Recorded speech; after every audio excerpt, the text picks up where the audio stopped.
ಧನುಸು ರಾಶಿ ಧನುಸು ಲಗ್ನದ ಮಹನೀಯರಿಗೆ ನಮಸ್ಕಾರ. ಈ ವಿಡಿಯೋದಲ್ಲಿ ನಿಮ್ಮ ಲಗ್ನಕ್ಕೆ ನಿಮ್ಮ ರಾಶಿಗೆ ಆಗಸ್ಟ್ ತಿಂಗಳ ಭವಿಷ್ಯವನ್ನು ನೋಡ್ತಾ ಇದ್ದೀವಿ.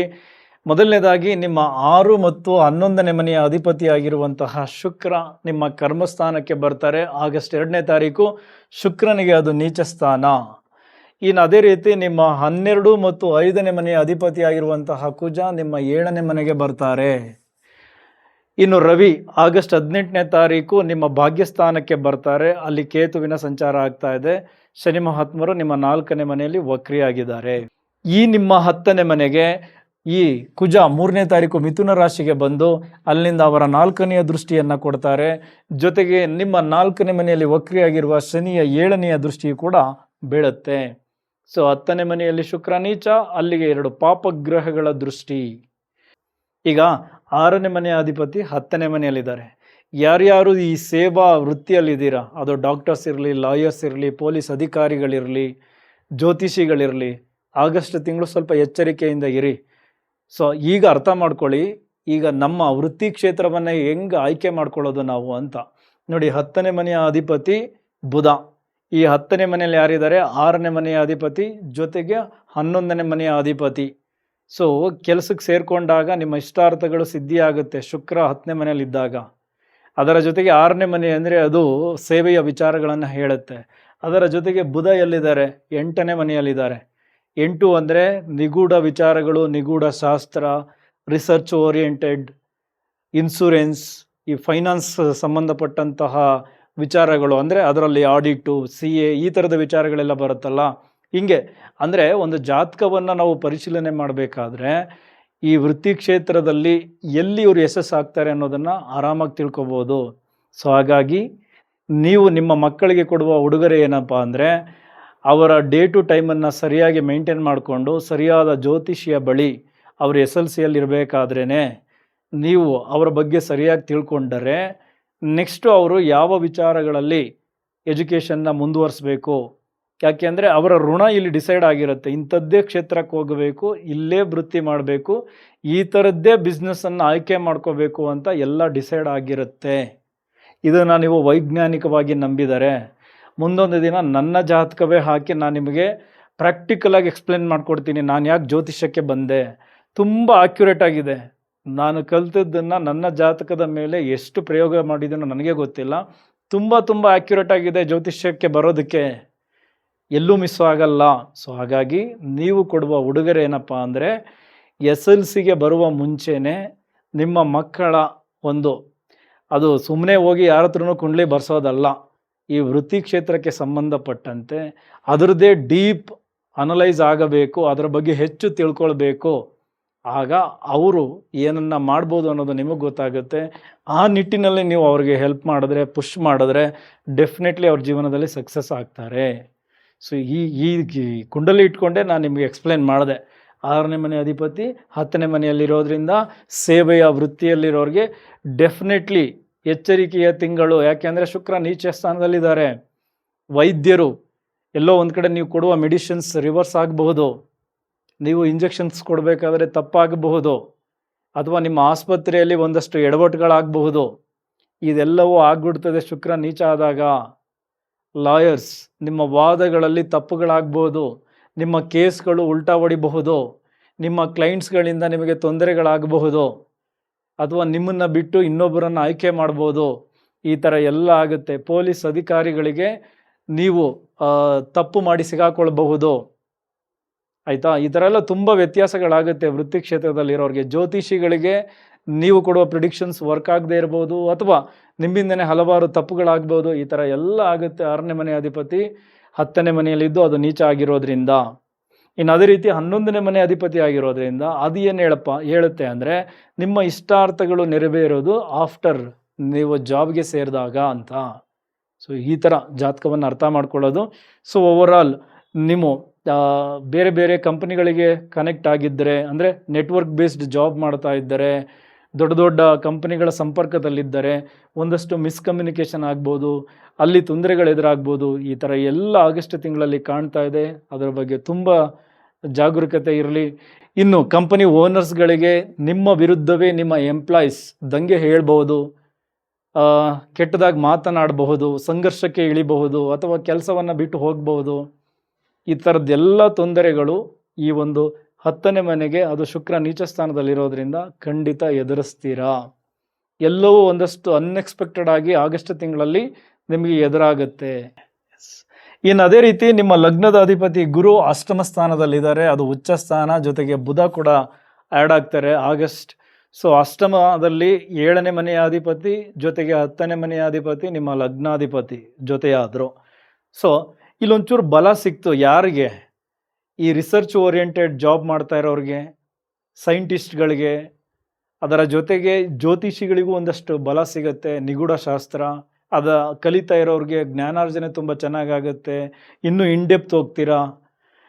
ಅದೇ ರೀತಿ ಪಿತ್ರಾರ್ಜಿತ ಆಸ್ತಿಗೆ ಸಂಬಂಧಪಟ್ಟಂತಹ ವಿಚಾರಗಳು, ನೀವೇ ಹೂಡಿಕೆ ಮಾಡಿದಂತಹ ಹಣಗಳು ಮೆಚುರಿಟಿ ಪಡ್ಕೊಳ್ಳೋದು, ಈ ಥರದಕ್ಕೆಲ್ಲ ಒಳ್ಳೆಯದೇ.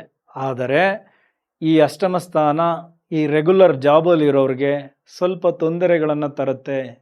ಮಾಡುವ ಕೆಲಸಗಳಲ್ಲಿ ಅಡೆತಡೆಗಳು ಎದುರಾಗುತ್ತೆ, ಬೇಡದ ಸ್ಥಳಗಳಿಗೆ ಟ್ರಾನ್ಸ್ಫರ್ ಆಗಬಹುದು, ಬಡ್ತಿಯ ಹೆಸರಿನಲ್ಲಿ ವರ್ಗಾವಣೆಗಳಾಗಿ ಅದು ನಿಮಗೆ ಹಿನ್ನಡೆಯನ್ನು ತರಬಹುದು. ಈ ರೀತಿ ಒಂದಷ್ಟು ಅಡೆತಡೆ, ಆತಂಕ, ಆಂಗ್ಸೈಟಿ ಎಲ್ಲವೂ ಅಷ್ಟಮ ಸ್ಥಾನದಿಂದ ಬರುತ್ತೆ. ಅದೇ ರೀತಿ ಆರೋಗ್ಯದಲ್ಲೂ ಕೂಡ ವ್ಯತ್ಯಾಸಗಳಾಗುತ್ತೆ. ಹಿರಿಯ ನಾಗರಿಕರಿಗೆ ಬೋನ್ ರಿಲೇಟೆಡ್ ಇಶ್ಯೂಸ್, ನರ್ವ್ಸ್ಗೆ ಸಂಬಂಧಪಟ್ಟಂತಹ ತೊಂದರೆಗಳು, ಈ ಲಿವರ್, ಫ್ಯಾಟಿ ಲಿವರ್, ಈ ಥರದ ಚಾನ್ಸಸ್ ಜಾಸ್ತಿ ಆಗೋದು, ಕೊಲೆಸ್ಟ್ರಾಲ್ ಜಾಸ್ತಿ ಆಗೋದು, BP related issues, skin related issues, ಇದೆಲ್ಲವೂ ಜಾಸ್ತಿ ಆಗುತ್ತೆ. ಬಟ್ ಗುರು ಇರೋದ್ರಿಂದ ಸ್ವಲ್ಪ ಏನು ವೈದ್ಯರು ಸರಿಯಾಗಿ ಸಿಗೋದು, ಮೆಡಿಕೇಷನ್ಸ್ಗಳು ವರ್ಕ್ ಆಗೋದು, ಇದೆಲ್ಲ ಒಂದು ರೀತಿ ಸ್ವಲ್ಪ ಪಾಸಿಟಿವ್ ಆಗಿರುತ್ತೆ. ಬಟ್ ಆದರೂ ಆರೋಗ್ಯದಲ್ಲಿ ತುಂಬ ಎಚ್ಚರಿಕೆಗಳನ್ನು ನೀವು ತೆಗೆದುಕೊಳ್ಳಲೇಬೇಕು. ಇನ್ನು ಅದೇ ರೀತಿ ಗುರುವಿನ ದೃಷ್ಟಿ ನಿಮ್ಮ 12ನೇ ಮನೆಗೆ ಬೀಳುತ್ತೆ. 12ನೇ ಮನೆ ವಿದೇಶದ ವಿಚಾರಗಳನ್ನು ತಿಳಿಸುತ್ತೆ. ಯಾರ್ಯಾರು ವಿದೇಶಕ್ಕೆ ಕನೆಕ್ಟ್ ಆಗಿದ್ದೀರಾ, ಸೊ ನಿಮಗೂ ಕೂಡ ತುಂಬ ಚೆನ್ನಾಗಿರುತ್ತೆ. ಅದು ಇಂಪೋರ್ಟ್ ಎಕ್ಸ್ಪೋರ್ಟ್ ಬಿಸ್ನೆಸ್ ಇರಲಿ, ಅಥವಾ ಅಲ್ಲಿ ಸ್ಟಡಿ ಮಾಡ್ತಾಯಿರಿ, ಅಲ್ಲಿ ಕೆಲಸ ಮಾಡ್ತಾಯಿರಿ, ಸೊ ನಿಮಗೆ ತುಂಬ ಚೆನ್ನಾಗಿದೆ. ಏನಕ್ಕೆ ಅಂದರೆ ನಿಮ್ಮ 12ನೇ ಮನೆಯ ಅಧಿಪತಿ 7ನೇ ಮನೆಯಲ್ಲಿದ್ದಾರೆ. 7ನೇ ಮನೆ ಅಂದರೆ ಅದು ವಿದೇಶ. ಸೊ ಹಾಗಾಗಿ ನಿಮಗೂ ಕೂಡ ಅಲ್ಲಿ ವಾಸಿಸುವಂತಹ, ಅಲ್ಲೇ ಇದ್ದುಕೊಂಡು ಕೆಲಸ ಮಾಡ್ತಾ ಇರುವಂತಹ ಜನರಿಗೆ ಒಂದು ರೀತಿ ಪಾಸಿಟಿವ್ ಆಗಿರುತ್ತೆ. ಅದೇ ರೀತಿ 12ನೇ ಮನೆ ಅಂದರೆ ವ್ಯಯಸ್ಥಾನ, ಖರ್ಚು ವೆಚ್ಚಗಳನ್ನೆಲ್ಲ ಗುರುವೇ ಕಂಟ್ರೋಲ್ ಮಾಡ್ತಾ ಇರ್ತಾರೆ. ಒಂದಷ್ಟು ಶುಭ ವ್ಯಯಗಳನ್ನು ನೀವೇ ತೋರಿಸ್ಕೊಂಡು ಬಿಡಿ, ಅನಗತ್ಯ ಖರ್ಚುಗಳು ಆಗೋದಿಲ್ಲ. ಸೊ ಹಾಗಾಗಿ ಒಂದಷ್ಟು ಶುಭ ಕಾರ್ಯಗಳಿಗೆ ಅಥವಾ ಆಧ್ಯಾತ್ಮಿಕ ವಿಚಾರಗಳಿಗೆ ಖರ್ಚುಗಳನ್ನು ಮಾಡಿ, ಅಥವಾ ಗೋಲ್ಡ್ ಮೇಲೆ ಇನ್ವೆಸ್ಟ್ಮೆಂಟ್ ಮಾಡಿ, ಭೂಮಿ ಮೇಲೆ ಇನ್ವೆಸ್ಟ್ಮೆಂಟ್ ಮಾಡಿ, ಮನೆಯ ಮೇಲೆ ಇನ್ವೆಸ್ಟ್ಮೆಂಟ್ ಮಾಡಿ. ಸೊ ಓವರಾಲ್ ಈ ರೀತಿ ವೆಚ್ಚಗಳನ್ನು ತೋರಿಸ್ಕೊಂಡಾಗ 12ನೇ ಮನೆಯು ಕೂಡ ಪಾಸಿಟಿವ್ ಆಗುತ್ತೆ. ಓಕೆ, ಇನ್ನು ಕುಜನ ನಿಮ್ಮ 7ನೆಯ ದೃಷ್ಟಿ ನಿಮ್ಮ ಲಗ್ನಕ್ಕೆ ಬೀಳುತ್ತೆ. ಸೊ ಲಗ್ನಕ್ಕೆ ಕುಜ ದೃಷ್ಟಿ ಕೊಟ್ಟಾಗ ಧೈರ್ಯ, ಒಂದು ರೀತಿ ಕೋಪ, ಹಠ ಎಲ್ಲವೂ ಜಾಸ್ತಿ ಆಗುತ್ತೆ. ಅದನ್ನು ಕಡಿಮೆ ಮಾಡ್ಕೊಳ್ಳಿ. ಏನಕ್ಕೆ ಅಂದರೆ ಕುಜನ 8ನೆಯ ದೃಷ್ಟಿಯು ಕೂಡ ನಿಮ್ಮ 2ನೇ ಮನೆಗೆ ಬೀಳುತ್ತೆ. ಸೊ ಹಾಗಾಗಿ ಮಾತಿನಲ್ಲಿ ಕೋಪ, ಹಠ ಎಲ್ಲ ಜಾಸ್ತಿಯಾಗಿ ಕುಟುಂಬದಲ್ಲಿ ಕ್ಲಾಶಸ್ ಜಾಸ್ತಿ ಆಗುತ್ತೆ. ಓಕೆ, ಗುರು ಇದ್ದಾರೆ, ಒಂದಷ್ಟು ಜ್ಞಾನ ಕೊಡ್ತಾರೆ, ಕಂಟ್ರೋಲ್ ಮಾಡಬಹುದು. ಆದರೂ ಕುಜ ಅವರು ಅಗ್ರೆಸಿವ್ನೆಸ್ನ ಕಡಿಮೆ ಮಾಡೋಕ್ಕೆ ಬಿಡಲ್ಲ, ಅದು ಜಾಸ್ತಿ ಆಗಿಬಿಡುತ್ತೆ. ಕಂಟ್ರೋಲ್ಡ್ ಆಗಿ ಕಳೀರಿ. ಓಕೆ, ಇನ್ನು ಅದೇ ರೀತಿ ನಿಮ್ಮ 4ನೇ ಮನೆಯಲ್ಲಿ ಶನಿ ವಕ್ರಿಯಾಗಿದ್ದಾರೆ. ಇದು ಮನೆಯ ರಿಪೇರಿ ಖರ್ಚುಗಳು ಜಾಸ್ತಿಯಾಗಿ, ವಾಹನದ ರಿಪೇರಿ ಖರ್ಚುಗಳು ಜಾಸ್ತಿಯಾಗಿ, ತಾಯಿ ಆರೋಗ್ಯಕ್ಕೆ ಸಂಬಂಧಪಟ್ಟಂತಹ ವಿಚಾರಗಳಲ್ಲೂ ತೊಂದರೆ ಜಾಸ್ತಿಯಾಗಿ, ಚಿಕ್ಕ ಪುಟ್ಟ ಟ್ರಾವೆಲ್ಗಳು ಜಾಸ್ತಿಯಾಗಿ, ಏನೋ ಒಂದಷ್ಟು ಈ ಎಲ್ಲ ಕಿರಿಕಿರಿಗಳು ನಿಮಗೆ ಆಗಿದೆ. ಈಗ ಒಂದೊಂದೇ ಸರಿ ಹೋಗುತ್ತೆ ಇಲ್ಲಿಂದ. ಸೊ ಮನೆ ಅರ್ಧಕ್ಕೆ ನಿಂತಿತ್ತು, ಈಗ ಮತ್ತೆ ಹೊಸದಾಗಿ ಕಾರ್ಮಿಕರು ಸಿಗ್ತಾರೆ, ಅವ್ರನ್ನ ಬಳಸ್ಕೊಂಡು ಮತ್ತೆ ನಿಮ್ಮ ಕನಸಿನ ಮನೆಯನ್ನು ಕಟ್ಕೊಳ್ತೀರಾ. ವೆಹಿಕಲ್ ಪರ್ಚೇಸ್ ಅರ್ಧಕ್ಕೆ ನಿಂತಿತ್ತು, ಮತ್ತೆ ಇವಾಗ ಮರು ಚಿಂತನೆಯನ್ನು ಮಾಡಿಕೊಂಡು ಡಾಕ್ಯುಮೆಂಟ್ಸ್ಗಳನ್ನು ಸರಿ ಮಾಡಿಕೊಂಡು ವೆಹಿಕಲ್ ಖರೀದಿಗೆ ಮುಂದಾಗ್ತೀರಾ. ತಾಯಿಯ ಆರೋಗ್ಯದಲ್ಲಿ ಹಂತ ಹಂತವಾಗಿ ಚೇತರಿಕೆಗಳು ಇದೆಲ್ಲ ಕಾಣ್ತಾ ಹೋಗುತ್ತೆ. ಓವರಾಲ್ ಸುಖಕ್ಕೆ ಒಂದಷ್ಟು ಕೊರತೆಗಳು ಎದ್ದು ಕಾಣ್ತಾ ಇತ್ತು ಸುಖ ಸ್ಥಾನದಲ್ಲಿ ಶನಿ ಮಹಾತ್ಮನ ಸಂಚಾರ ಇದ್ದಾಗ. ಬಟ್ ಈಗ ರೀಥಿಂಕಿಂಗ್ ಮಾಡಿಕೊಂಡು ನಿಮ್ಮನ್ನು ನೀವು ಸರಿ ಮಾಡಿಕೊಂಡರೆ ಒಂದಷ್ಟು ವಿಚಾರಗಳಲ್ಲಿ ಡೆಫಿನೆಟ್ಲಿ ಒಂದಷ್ಟು ಪಾಸಿಟಿವ್ ವಿಚಾರಗಳು ನಿಮಗೆ ಸಿಗುತ್ತೆ. ಓಕೆ, ಇನ್ನು ಅದೇ ರೀತಿ ನಿಮ್ಮ 3ನೇ ಮನೆಯಲ್ಲಿ ರಾಹುವಿನ ಸಂಚಾರ ಆಗ್ತಾ ಇದೆ. ಸೊ ಇದು ಪರಾಕ್ರಮ ಸ್ಥಾನ. ರಾಹು ಒಂದಷ್ಟು ಕೆಟ್ಟ ಧೈರ್ಯಗಳನ್ನು ಕೊಟ್ಬಿಡ್ತಾರೆ. ಸೊ ಆನ್ಲೈನಲ್ಲಿರೋರಿಗೆ ಡೆಫಿನೆಟ್ಲಿ ಒಳ್ಳೊಳ್ಳೆ ಐಡಿಯಾಲಜಿಗಳು ತಲೆಗೆ ಬರ್ತಾ ಇರುತ್ತೆ. ಕಂಟೆಂಟ್ ಕ್ರಿಯೇಟರ್ಸ್ಗಳಿಗೆ, ಡಿಜಿಟಲ್ ಮಾರ್ಕೆಟಿಂಗ್ ಮಾಡೋರಿಗೆ, ಬರಹಗಾರರಿಗೆ, ಕಮ್ಯುನಿಕೇಷನ್ ಬೇಸ್ಡ್ ಜಾಬ್ ಮಾಡೋರಿಗೆ, ಟ್ರಾವೆಲಲ್ಲಿರೋರಿಗೆ, ಮಾರ್ಕೆಟಿಂಗ್, ಸೇಲ್ಸ್, ನೀವೆಲ್ಲ ಟೆಕ್ನಿಕಲಿ ತುಂಬ ಸ್ಟ್ರಾಂಗ್ ಆಗ್ತಿದ್ದೀರಾ, ಹೊಸ ಹೊಸ ವಿಚಾರಗಳನ್ನು ಅಳವಡಿಸ್ಕೊಳ್ತಾ ಇದ್ದೀರಾ. ಇದೊಂದು ರೀತಿ ರಾಹು ನಿಮ್ಮನ್ನು ಅಲ್ಲಿ ಸ್ಟ್ರಾಂಗ್ ಮಾಡ್ತಾ ಇದ್ದಾರೆ, ತುಂಬ ಒಳ್ಳೆಯದೇ. ಓಕೆ, ಆದರೆ ಭ್ರಮೆಯಲ್ಲಿ ತುಂಬ ತೇಲಾಡಕ್ಕೆ ಹೋಗಬೇಡಿ, ಕೆಟ್ಟ ಧೈರ್ಯದಲ್ಲಿ ಏನೇನೋ ಸಾಹಸ ಮಾಡೋಕ್ಕೆ ಹೋಗಬೇಡಿ, ಸ್ವಲ್ಪ ತೊಂದರೆಗಳು ಎದುರಾಗಬಹುದು. ಓಕೆ, ಇನ್ನು ಈ ರಾಹುವಿನ 7ನೆಯ ದೃಷ್ಟಿ ನಿಮ್ಮ ಭಾಗ್ಯಸ್ಥಾನಕ್ಕೆ ಬೀಳುತ್ತೆ. ಭಾಗ್ಯಸ್ಥಾನಕ್ಕೆ ನಿಮ್ಮ ರವಿ, ಭಾಗ್ಯಸ್ಥಾನದ ಅಧಿಪತಿಯಾಗಿರುವ ರವಿ ಬರ್ತಾರೆ, ಅಲ್ಲಿ ಕೇತುವಿನ ಜೊತೆ ಇತಿಯಾಗುತ್ತೆ. ಇದು ಗ್ರಹಣ ದೋಷ ಆಯಿತು. 9ನೇ ಮನೆ, ತಂದೆಯ ವಿಚಾರ, ದೂರದ ಪ್ರಯಾಣ, ಹೈಯರ್ ಸ್ಟಡೀಸ್, ವಿದೇಶಕ್ಕೆ ಕನೆಕ್ಟ್ ಆಗೋದು, ಇದೆಲ್ಲವನ್ನ ತಿಳಿಸುತ್ತೆ. ನಮ್ಮ ಬಾಸ್ ಬಗ್ಗೆ ತಿಳಿಸುತ್ತೆ, ನಮ್ಮ ಮೇಲಧಿಕಾರಿಗಳ ಬಗ್ಗೆ ತಿಳಿಸುತ್ತೆ. ಸೊ ಇದೆಲ್ಲವೂ ತೊಂದರೆಗೊಳಗಾಗುತ್ತೆ. ತಂದೆಯ ಆರೋಗ್ಯದಲ್ಲಿ ವ್ಯತ್ಯಾಸಗಳು, ತಂದೆಯ ಜೊತೆ ಮನಸ್ತಾಪಗಳು, ಬಾಸಿನ ಜೊತೆ ಕಿರಿಕಿರಿ, ಮೇಲಧಿಕಾರಿಗಳ ಜೊತೆ ಸಂಘರ್ಷ, ರಾಜಕಾರಣಿಗಳಿಗೆ ಒತ್ತಡಗಳು ಜಾಸ್ತಿ ಆಗೋದು, ದೂರದ ಪ್ರಯಾಣಗಳು ಕೆಲಸದ ನಿಮಿತ್ತ, ಅಥವಾ ಟ್ರಾನ್ಸ್ಫರ್ ಆಗಿಬಿಡೋದು ಎಲ್ಲಿಗೋ, ಅಥವಾ ಈ ಪ್ರಯಾಣಗಳು ಮೊಟಕುಗೊಳ್ಳೋದು, ಪ್ಲ್ಯಾನ್ಸ್ಗಳು ಅಂತಿಮವಾಗಿ ಚೇಂಜ್ ಆಗೋಗೋದು, ಈ ಥರ ಎಲ್ಲ ಆಗುತ್ತೆ ಆಗಸ್ಟ್ ತಿಂಗಳು. ಸೊ ಆ ಥರದ ವಿಚಾರಗಳಲ್ಲೂ ತುಂಬ ಎಚ್ಚರಿಕೆಗಳನ್ನು ತೆಗೆದುಕೊಳ್ಳಿ. ಇನ್ನು ಅದೇ ರೀತಿ ಗುರುವಿನ ದೃಷ್ಟಿ ನಿಮ್ಮ 4ನೇ ಮನೆಗೂ ಬೀಳುತ್ತೆ. ಹಾಗಾಗಿ ಶನಿ ವಕ್ರಿಯಾಗಿದ್ದರೂ ಒಂದಷ್ಟು ಕರೆಕ್ಷನ್ಸ್ ಮಾಡ್ಕೊಳ್ಳೋದಕ್ಕೆ ಗುರುವು ಕೂಡ ಜ್ಞಾನವನ್ನು ಚೆನ್ನಾಗಿ ಕೊಡ್ತಾರೆ. ಓಕೆ, ಸೊ ಇದಿಷ್ಟು ನಿಮಗೆ ಈ ಆಗಸ್ಟ್ ತಿಂಗಳಲ್ಲಿ ತುಂಬ ಮುಖ್ಯವಾಗಿ ಗಮನಿಸಿ ಎಚ್ಚರಿಕೆಯಿಂದ ನೀವು ತೆಗೆದುಕೊಳ್ಳಬೇಕಾದಂತಹ ವಿಚಾರಗಳು.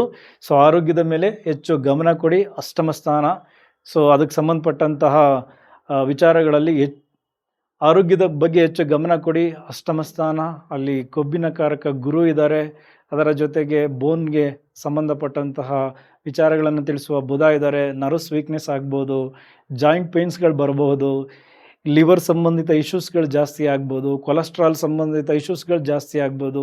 ಸೊ ಅದ್ರ ಕಡೆ ಹೆಚ್ಚು ಗಮನ ಕೊಟ್ಕೊಳ್ಳಿ. ಬಿ ಪಿ ರಿಲೇಟೆಡ್ ಇಶ್ಯೂಸ್ ಇರೋರು ತುಂಬ ಕೇರ್ಫುಲ್ ಆಗಿರಿ, ಯಾಕೆಂದರೆ ಗ್ರಹಣ ದೋಷ ಇದೆ.